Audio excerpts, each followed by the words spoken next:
Hello everyone, it's Shane Kanto, your Wasteland reviewer, and this is my number 3 entry in my top 10 directors series that I'm doing here on my channel, and this is actually the only entry on this list who does not currently make films anymore because he has been dead for, almost 20 years at this point, but it's Stanley Kubrick, and Kubrick is so influential on so many people, and watching films like Killing of the Sacred Deer by Yorgos Lanthimos and more recently Thoroughbreds, you're really starting to get a sense that a lot of filmmakers that are making films now that are of a certain age were heavily influenced by Stanley Kubrick and are really trying to capture his brilliance and what he was able to do with his films. And the interesting thing about Kubrick that I really appreciate is you'll find directors that find their niche genre. They make great historical pieces, they make great science fiction, they make great horror. Stanley Kubrick didn't give a crap. He went out there and he found material, and every film was different. And you weren't going into the same thing. You had period pieces, you had black political comedies, you had pure science fiction, you had futuristic dystopian films, you had horror, you had war films, you had erotic thrillers, and everything. He just hit everything, and he did them all so brilliantly. And there's tons of stories about how awful he was to work with because he was so intense and so particular about trying to make everything work, in terms of making Shelley Duvall do like 180 takes of a scene to make her actually feel terror, acting against Jack Nicholson, or in The Shining where it has all the typed out pages of all work and no play make Jack a sad boy, like actually making interns type that all out, every single page.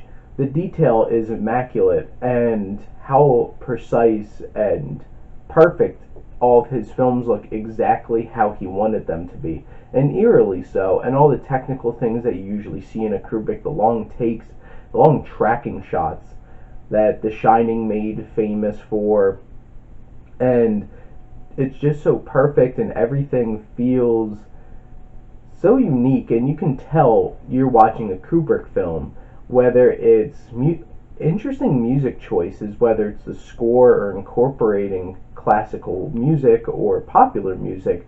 Everything just fits so well and creates this eerie nature to everything that he created, and really getting some unnerving performances out of a lot of people. And the interesting thing is, if you look at his films, not a whole lot of them have, like, he didn't star a whole lot of films with big blockbuster A-list name actors. Look at 2001: A Space Odyssey. Keir Dullea is the only real person that I could think of the name that starred in that film, and he's not even really a big star. Or something like A Clockwork Orange, Malcolm McDowell, and like, I know Malcolm McDowell, but he's not a huge name. Or just Barry Lyndon, and now I'm slipping his name, and it's Tatum O'Neal's dad, but like, he's not a huge star either. Like, obviously Jack Nicholson and Tom Cruise were big names, and then Full Metal Jacket, a lot of young character actors, and R. Lee Emery, rest in peace, who just recently died, is the star of that. And really, the first half of that film, and he was actual drill sergeant. And how he's able to create these things, because it's not about big stars coming in and making a big movie. It's about Kubrick making his art, and they're so precise and gorgeous and breathtaking and all inspiring on how he created all these films with immense detail, so much craft going into all of them, where these films sit with you and unnerve you and make you feel like you have so many things to think about. And all of just his technical prowess that he brought to his films. And time to start talking about this films from the start. I haven't seen every single one of his films, especially some of his earlier ones, but The Killing was a really well done film, and it doesn't quite feel exactly like a Kubrick film yet, but you see this ability to create an interesting heist kind of film with these criminals. Then you have Paths of Glory, and this is his first look into this darkness of everything that he makes and dealing with this hypocrisy and this ridiculousness of court martial and World War One, this war that was so needless and ridiculous and killed so many people over what? And that film was able to capture that so well. And just looking at that film, Kirk Douglas does such a great job in that film. And his next film, Spartacus feels like his most studio film. And it's still a high crafted film and a long epic, and written by Dalton Trumbo as well. And this film is a great film. It doesn't quite feel like a Kubrick film, but even a studio film done by Stanley Kubrick where he doesn't get to fully do his thing is still a great film. And then out of all of his films that I have seen, the only one that I really have mixed feelings about is Lolita. I've seen it once, and James Mason, Peter Sellers do a fantastic job, but it's such an uncomfortable material to watch.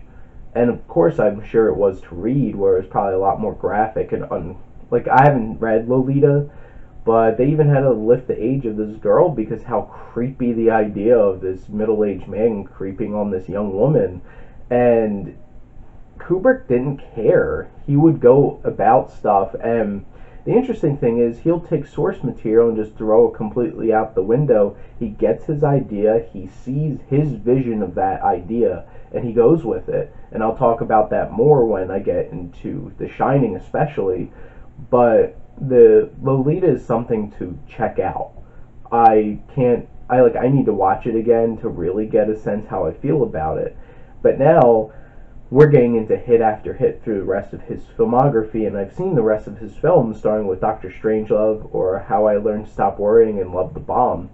So dark, so funny, and so biting with everything, the commentary on the Cold War, and all this ridiculousness from presidents just being like, "Stop it, men! You can't fight in here. This is the war room." And it's just like, so stupid. George C. Scott is so hyped up, like that crazy military guy that's going to blow up everything.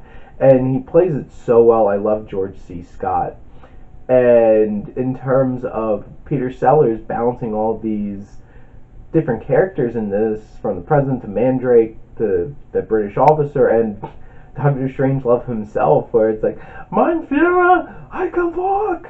Like, from ridiculous things like that, and the whole hand and having a mind of its own, and how absurd it is, and Sterling Hayden's character, Slim Pickens, literally riding a bomb in to blow up, and how it just ends with this beautiful music playing with bombs dropping, and just like, it's so interesting and so smart and so funny, and I think it takes a couple times to watch to really get a sense of, and it might not for you, but it took me a couple of times to really get, like, I see where this is going, because some of the stuff is so shocking that it's like, this is making a joke about this. And then you get to my favorite, 2001: A Space Odyssey, which I've made a video on 2001: A Space Odyssey if you really want to get my really detailed thoughts. But this is such a film that makes you think about so many different things, the symbolism, everything, from the dawn of man to the finding the monolith to Jupiter and beyond, and the wormhole and psychedelicness and the new Star Child and whatever the hell. And one of the scariest, unnerving villains in the history of film, HAL 9000. "I'm sorry, Dave. I'm afraid I can't do that."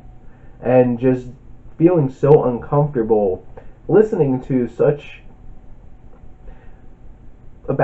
powerful actions coming from this machine that shows literally no emotions, and the shutting down of Hal with the singing of Daisy and his voice like getting deeper and deeper, and just so uncomfortable, and just the visual effects, everything. The Dawn of Man with the symbolism and the transitions, the music, everything.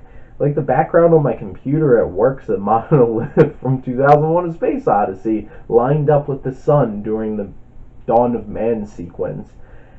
And A Clockwork Orange, which is one of the most uncomfortable films to watch, and it's so crazy and so smart and deep and unnerving and well crafted and surprisingly entertaining at moments, and then completely shocking and uncomfortable at other moments, and just completely ruining Singing in the Rain. And Malcolm McDowell and is just so good in this film, and bringing that angst and everything, and the scenes that are so hard to watch along with the music, and the forced eye-opening scene of watching all this ultra violence. The language is like, finally read the book, and this language is so crazy and interesting and so unique and smart, and it was so well flourished on the screen, and Malcolm McDowell does such a great job of selling it. And from that long tracking in shot of the milk bar at the very beginning, and creepy music, and Clockwork Orange is really hard to watch. It really is. And if you have issues with stuff like that, obviously you probably shouldn't watch this film. But if you're a real fan of film and you're willing to feel uncomfortable to watch great cinema, you have to watch A Clockwork Orange. And then Barry Lyndon, which I think is one of his most underappreciated films. This historical epic is so well crafted, so interesting, and takes you for such a journey from start to finish. It's so gorgeous. The shots with the pure natural light of candles, and that whole entire poker sequence of following the pupils of people's eyes, who you're supposed to be paying attention to, is when you can see the actual pupils of their eyes instead of just the white of their eyes as they look away, without saying a word. It's so expertly crafted, and it's such an interesting story, and this tragic just spiral down, and this all started over love, and where this film goes, and where young Mr. Barry goes in this film, is just so interesting and engaging and unexpected. And seeing where he starts and where he finishes is such an experience. And throughout the whole thing, with all these different set pieces and scenes of everything, interesting characters along the way, and it's so beautiful and so put together in terms of the historical details. And then we get to my favorite horror film of all time, The Shining, which at the time, people hated this, thought it was garbage. They gave Stanley Kubrick the Razzie for worst director. And the second I watched this movie, it's the most unnerving thing I think I've ever watched in my whole entire life. Between the performance by Jack Nicholson, from which I finally read the book, and I can see why Stephen King was not happy with Kubrick's adaptation, but Kubrick didn't give a shit. Honestly, he took this idea and he did what he wanted with it. And from the start, where Jack Nicholson's from, like, yes, I want this job.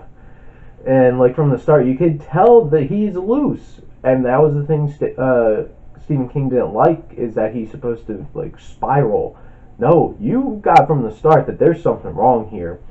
And the visuals, the performances are so creepy and uncomfortable, and the visuals, that tracking shot behind Danny on his trike, and then seeing the two girls in that hallway, is so uncomfortable and so creepy. The blood coming from the elevator, the creepy furry scene, and all the sequences where Jack's at the bar. And I make jokes all the time from this movie. I actually quote this movie because I feel like I never leave my job, and I feel like I've always been there, and it's just like, You've always been the caretaker, Mr. Torrance. You've always been here. And it's just like, yep, that's how I feel, honestly. And from every single scene in this movie, there's such unnerving. And the music in this film is so creepy. And, love The Shining. You have Full Metal Jacket, which this is a film that is really two films. And it's a well constructed war film in the second half, but it's not quite as memorable as this opening section at boot camp. R. Lee Emery going ham, going full blown, just saying what he wants to say, which was really weird for Kubrick, giving up control to an actor like that. But like, he knew he could come up with some stuff, and what he came up with was so unnerving. There's tension that just keeps building up with pile until it explodes in such an uncomfortable, shocking scene. And it's definitely a film that you should check out. And then his last film, which took 12 years after after Full Metal Jacket to come out, Eyes Wide Shut. And this was his longest shoot, like one of the longest shoots ever. And this erotic thriller, you wouldn't expect, how did that take so long? But what this film makes you feel and think and experience is so off-putting. And one of my unsung favorite actors to see in a film is Sidney Pollack. Actually, I really like him, and he's great in this film. But the stars Nicole Kidman and Tom Cruise do things in this film that you won't see them do in other films, and it's just so interesting what they bring to this film. And where this film goes is so odd and off for what you expect out of a film. And it takes you for such a journey, and by the end, you don't really know how to feel. And I've seen it now a couple of times, and I love it each time I watch it again because it's so well crafted and so atmospheric. The aesthetic of this film is so interesting, which is really funny because he refused to leave England, so New York City looks like London. But whatever. And it's between the music, these like creepy Gregorian chants, this whole like a mansion with like an orgy going on inside with women with these masks on, and like, what is this? And it's like experiencing something that's so weird and out left field that it's just like, what did I just watch? But like, I'm so intrigued by what I just watched. And I feel like that's the best way to finish this video, is that's what Kubrick made you feel. You went places that you never would expect a film to take you, and Stanley Kubrick was the crazy madman driving the car taking you to those places. And it's so sad. I honestly wish I could have seen what artificial intelligence would have looked like from Stanley Kubrick.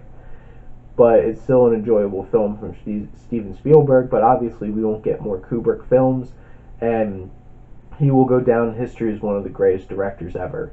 And please check in. I got 2 more weeks of this series, and this might be my last series I'm doing for a while, so unless people actually start watching these. So please support your Wasteland reviewer. Check out these videos and my reviews.